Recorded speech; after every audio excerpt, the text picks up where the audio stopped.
Donaldson here once again, and our wonderful technical director, Holly Donaldson, is here to join Hello. us. And being the technical director, she has a huge responsibility of pressing the button over there to get this thing rolling, because we haven't figured out how to put a special trick button underneath the table yet. It's an open book here. We'll work on it, just not a priority. But we were talking about what we wanted to do this week. We missed a couple of weeks. We were on a vacation, and we're going to talk about that in another segment.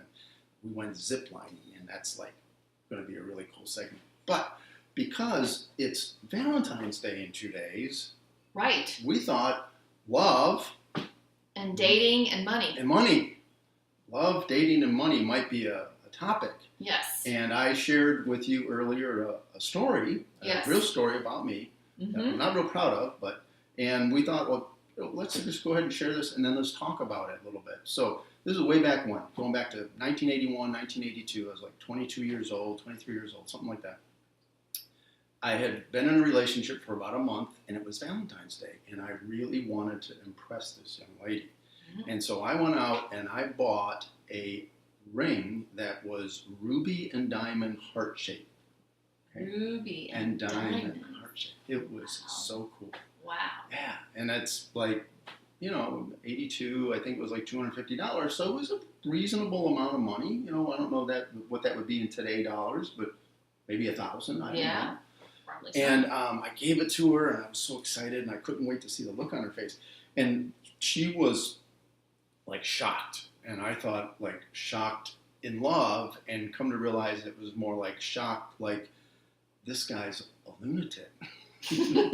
What's he doing giving me something like this? And what did she get you? Nothing. Not even a card.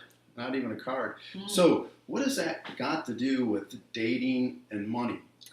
Well, I think it has a lot to do with love, dating, and money, and expectations, and communicating, and figuring out what's the playing ground for each person.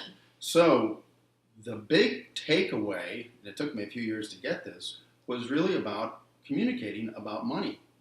And so one of the dynamics that makes it hard or challenging, especially when you're dating, is that when you're dating, there's all this neurochemistry that's going on, and all these hormones and adrenaline, and you're like making decisions out of this completely high state, altered state. Right, especially like 1 month in. Yeah, right. And sometimes you go over the top, case in point. So what's the antidote to that? The antidote is being able to have a conversation. Not necessarily on the first date. Right. But along the way. When it's appropriate. Right.